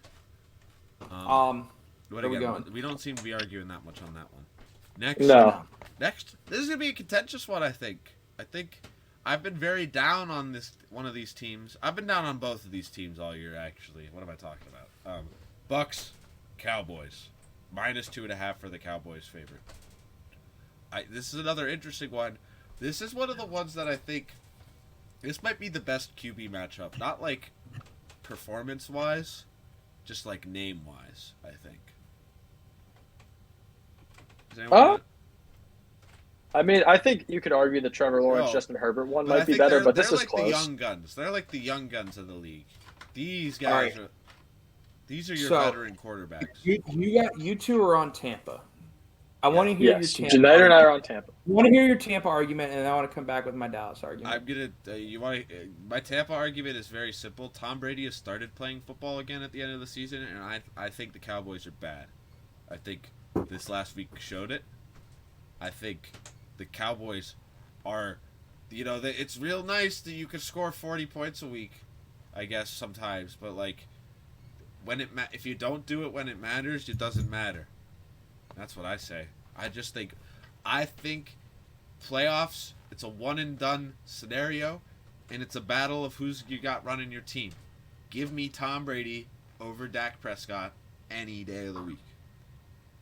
Yeah, my Tampa analysis is, and I've been down on Tampa all year. I was high on them early, and then I was kind of down on them, but I just think they got a great matchup here. They're playing Dallas at the worst time for Dallas possible, coming off of their worst game of the year. Dak hasn't looked good in 7 weeks. They they haven't been able to run the ball well. They haven't been able to pass well aside from CeeDee Lamb. Their defense went from being one of the best units early to just not being able to stop the run and not being able to rush the passer. And when Tom Brady gets time to throw, the man is dangerous. He can't do everything he used to do, but if you give him time in that pocket, he is going to make plays. And I also think Dallas hasn't been able to solidify their second corner spot ever since their I don't know who their second starting corner is, but I know he went down earlier in the year. So I think Tampa is just playing them at the perfect time. I don't think Dallas has the coaching staff to bring them out of their funk. And Dallas has never beaten Tom Brady. Tom Brady has never lost to the Dallas Cowboys in his career, and I don't think he's going to lose now. All right, here's why I'm picking the Cowboys. Hear me out. Tom Brady's never lost to Dallas. The Buccaneers beat Dallas earlier this year. The Buccaneers are getting healthy. The Buccaneers are kind of hot right now. They just came off an incredible game 2 weeks ago. The Cowboys just came off their worst game of the year. The Buccaneers are playing at home. Tom Brady in the playoffs. I just listed 7 reasons why this should be a Tampa Bay Buccaneers pick, no-brainer. But Vegas has the Cowboys favored. What? On the road. Tom Brady in the playoffs. What does Vegas know that we don't?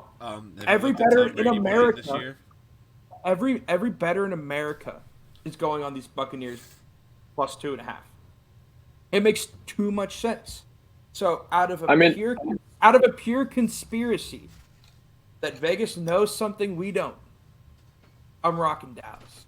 I mean, I'd argue the opposite. I think Tampa Bay's defense has taken a step back. I think Dallas has the potential to establish the run.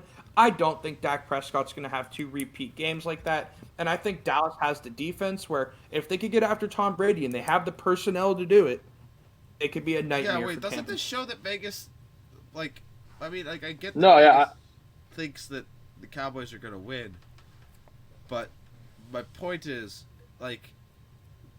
you got to look at what Tom Brady, how he's been playing. I think there certainly is a reason to not be 100% confident in Tom Brady. I don't think me and James are.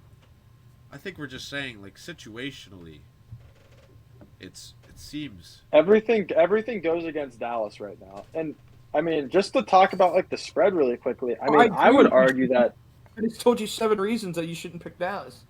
No, but my point is but your argument was the spread should have been favoring Tampa.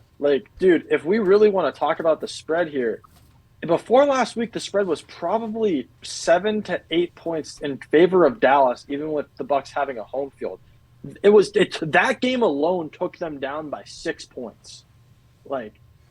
That just tells me that just tells me the fact me that it's only a 2.5 shows that Vegas is not as confident in the Cowboys as they once were. I agree. One game has dropped them off of the face of the earth, basically, and I think that is more dangerous than being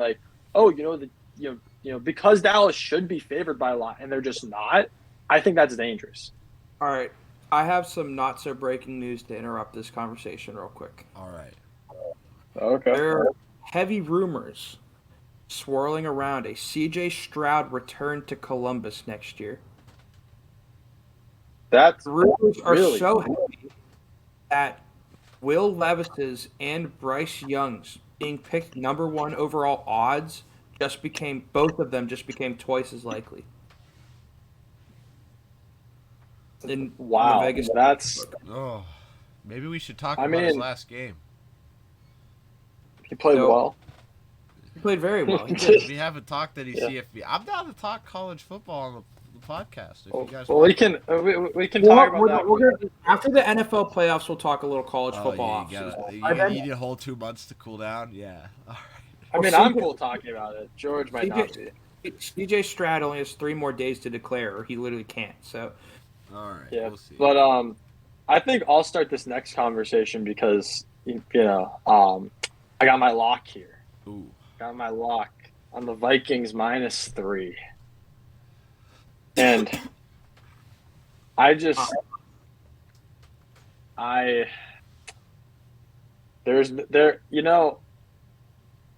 It's tough for me, right? Looking at this game is a tough game because I think It'd be a great game I think for this. I think it's going to be a really good game. I think you've got very comparable teams. I think you have holes. Both sides have holes.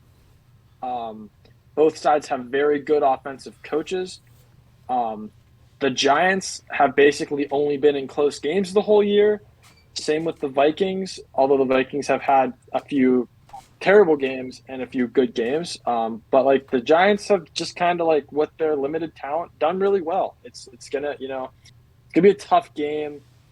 At the end of the day, I just think that the Vikings have a more talented roster. I equate the coaches as about equal. I think Dable is as good of a coach as O'Connell from like an offensive scheme standpoint. And I just think when you look at the talent of the rosters, I think that the Vikings have a more talented roster and are playing at home. And because of that, because they have Justin Jefferson, and because they have Zadarius Smith, and because I think Kirk Cousins is better than Daniel Jones, I believe they will win the game. I'm not going to sit here and say the Vikings will go all the way to the Super Bowl or even maybe win more than one playoff game. But Kirk Cousins has won a playoff game in his career with the Vikings against the Saints. And I think he is more than capable of winning one this week. I think it's the same. My analysis, again, I'm siding with the Vikings here too, and I think my decision here is very similar to my decision-making process in the Buccaneers-Cowboys game. I think quarterbacks win you the game in the playoffs.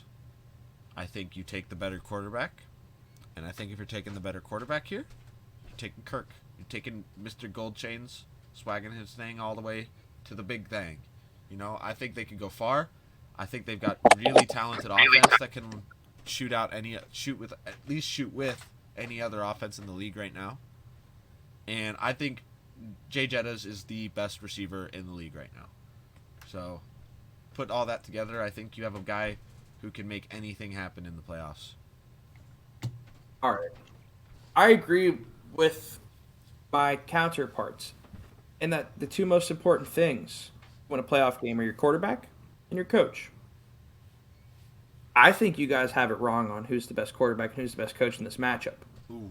First, I love Brian Dable. Brian Dable's brought an energy and a fire to New York that has not been seen there since the Tom Coughlin, Eli Manning helmet catch days with Michael Strahan on the D-line. Second, I think Daniel Jones is a more talented quarterback than Kirk Cousins. Now, does that mean he's going to be better on Sunday or whenever they play? I don't know. I think he has the potential to outplay Kirk, especially primetime Kirk Cousins, who's like 1-8 in primetime or something crazy like that. Now, I think Kirk's weapons are exponentially better than Daniel Jones. Like, go give Daniel Jones, Jay Jettas, and Adam Thielen, and KJ Osborne, Irv Smith Jr., and TJ Hawkinson. Daniel Jones is in the MVP conversation, in my opinion. I don't know about that one. I'm not sure about that. Daniel Jones is a talented quarterback who has his chance to prove a point. And what happens when he doesn't? Then he's they're bad. gonna go back. Then he's bad. So, yeah, this is the biggest game of Daniel Jones' career. If Daniel Jones comes out and lights up the Vikings and wins this game, he has a job for the next 3 to 4 years. If Daniel Jones comes out, throws 3 picks, and they get beat by 30, Daniel Jones might not be on a roster next year. Or he definitely won't be. I disagree. I think Daniel Jones this year has solidified himself with an extension. I think this game could determine if he gets an extension or not legitimately. Because if you come out and get beat by this Vikings team that kind of consensusly is seen as fraudulent, no, like in the back half of this year, everyone's like, how's this team 12-4? If they come out and get beat up by this Vikings team and Daniel Jones looks bad, Giants front office goes, this is this guy's best year and he took us absolutely nowhere in the playoffs. We're going to start searching for other options. I mean, so I mean, this is undoubtedly the biggest game of Daniel Jones' career. No, it's Oh, it's yeah. the biggest game of his career. I just think when you say like, oh, this game is determining his extension, I'm not I saying think- it's going to. I'm going to say it very well could. If it goes, I to think it draft, depends on how much more money If he it's on those gets. extremes, I agree. But if it's anything of a close game, I think he's for sure in. But so Yeah, like- this- Like, I don't think this the thing- Giants get blown out. I just think the Vikings win. Yeah. Like, I think it's a close game. Well, that's another thing I for think me. they If win. you're spotting the Giants 3 points, I think the Vikings could win by 1 or 2. Like, No, it's I very don't- possible. It's also possible they could win by 4 to 7. Like, it's like Yeah. it's that close of a I- game. I like the Giants with the points. I wouldn't take the Giants money line. I like them with the points.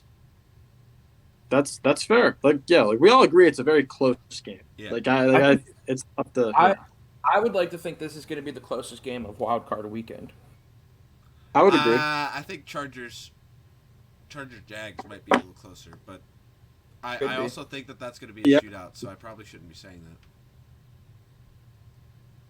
All right, where are we at? Our There's last- potential to be close. Last game of the week. We've got the Niners -9 at home against Seattle. And the question is, can Geno Smith get it done? And I'm going to be honest, I don't think he can. As much as I would love to root for him, as much as I love the Geno Smith story, I think this Niners team has, as much as I didn't think they were, and as much as I've trashed this Niners team, they are an all-around team, and the fact that they could slot Mr. Irrelevant in there and do what they've done just shows it. Let's put it this way. I'm again, I always go off quarterback matchups here, and I always say the better quarterback is going to win you the game. And this dude won 35-3 against Tom Brady. What was that? Was that the score of that game? It was more, I think. It was bad. This dude, I think we have another Nick Foles backup to a dancer story here. And I think, again, like I've been saying all year, I think as Youngstowners, it's going to be exciting to watch the Niners. Dude, Yeah. I mean, I'm on the Niners with you, Niter. Just their defense is insane. Their defensive line is going to outplay Seattle's offensive line. That's going to be a big part of the game. I don't care how good Brock Purdy is or not. When you have Christian McCaffrey, George Kittle, Deebo Samuel, Brandon Ayuk, and how many more names do you need to have? I mean, the dude has weapons out his butt. And the best left tackle in the league to protect his blind side. Brock Purdy is more than competent quarterback, and as much as I love Geno, and Seattle could cover the 9. They could backdoor cover the 9. They could be down 14 in the fourth, get a late touchdown, try an onside or something. But I wouldn't feel comfortable even taking Seattle +9. San Francisco is that dominant this year. Yeah, I mean, I definitely agree with you guys on the dominance of San Fran. I would honestly say, like, of all the teams in the NFC, for me, I think San Fran has the best shot at making the Super Bowl. Like, I view them as being that good. That being said, though, I think weird things can happen when you have interdivisional matchups in the wild card, in the playoffs. These teams have this will be the third time they've seen each other this year, and I think I think Seattle won one of the matchups early and then lost the other one badly. So yeah, I think you guys are very spot on that. I think the 49ers will probably be in control for most of this game and will win. However, I just think Pete Carroll is going to get this team ready to play. I think Geno has a lot to play for here because I think he's already earned an extension with someone. But if he wins or performs well in the playoff game, that extension is going to go up a lot. I think even with him proving himself, I think there are still a lot of doubters. I think he's got chip, and I feel comfortable putting the 9 points up just because, again, I think weird things can happen in the divisional round. They could backdoor it. They could just play them close. I mean, I've seen some great Seattle 49ers matchups that maybe shouldn't have been as close as they were. There are a few games this year in divisions where, like, you would think a team would blow out another team. I watched one this week with Washington beating Dallas, right? Just weird things can happen. And so while I think the 49ers are going to win, I just think there's enough variability with Seattle to make it a close game. No, I definitely agree with you there. I think that all these games can be close, and I think they could all like be huge deficit. Again, anything could happen in playoff football. No, I would not be surprised if the 49ers won by 40. I also wouldn't be surprised if they won by 3. I mean, the Raiders lost by 3 to them 2 weeks ago. Like, sometimes random stuff just happens. So, like, No, yeah. and that's the thing. But that pretty much wraps it up. I think we've covered all the games this week, and with us going over our bets there, that's pretty much going to wrap up the show. Again, we had some CFP stuff maybe that we could talk about, but it sounds like we're going to save that for a later episode. I mean, I think this QB class just gets very bad if or not like very bad, because I think last year's like that QB class. James, I like this class. I think if Stroud leaves, though, there's just not a lot of high. Like, I don't know. I just think Stroud leaves, it definitely takes a hit because Stroud's the best quarterback in the class. it's a fair argument. Either way, we will be back with y'all next week for another week of postseason football. But remember again to like and subscribe on our YouTube. Our couple of past Spotify episodes have been a little delayed getting out. I'm having some issues editing them, and I know the files are being real fidgety, but I'm going to do my best to get those out as quick as I can. These ones should be a little better. I'm just having an issue with the one that I had to send over from my laptop. So once we get that figured out, we'll get it out. But be sure to be looking out on our YouTube, because we're potentially going to be maybe doing some other side shows like we've mentioned earlier way before. I know George has mentioned wanting to talk a little law. I definitely a couple things. I mean, just throw it out here real quick. I definitely think do a couple sports law episodes. Maybe one where we talk about James' favorite human being on planet Earth, Dan Snyder. I can't wait for that man to be gone. Off season coming up. We'll talk a little college football recruiting. We'll talk mock drafts for our teams. A mock draft would be fun. That would be fun. I think a full mock draft and then specifically stuff for our teams would be real fun. But if we did like a full 30 like first round mock draft and then we could do through rounds for our teams, that'd be real fun. I'd be down. Yeah. I also, I've been thinking I definitely want to do some YouTube shorts, some just memeier stuff, because I've been thinking of some just like, especially just like, I don't know if you guys have watched any Pittsburgh Dad, but just like some Pittsburgh Dad reactions to the game. And this is sort of what I was wondering too. I figured we could talk about it here. Are the boys interested in doing like a live watch of one of the game, maybe the Jaguars game, where we sort of stream?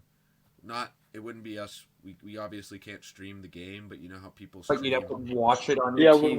We commentate it. Dude, I was thinking it would be funny if we we could do it this year too, but like if we just commentate the games, that would be kind of funny. The only issue is like if I don't know how we're all going to be synced up watching it together. Yeah. I wouldn't be able to do Jacksonville tomorrow night. If I did it Monday night would probably be my best day to do it. We can save it for next week too. We can talk about this more, but we'll figure it out. Yeah, we can plan this out. Yeah, but again, big thing. Subscribe to our channel. We got another subscriber this week. You had your information turned off, so I couldn't tell you who you are. You don't share with the people who you subscribe to. That's fine.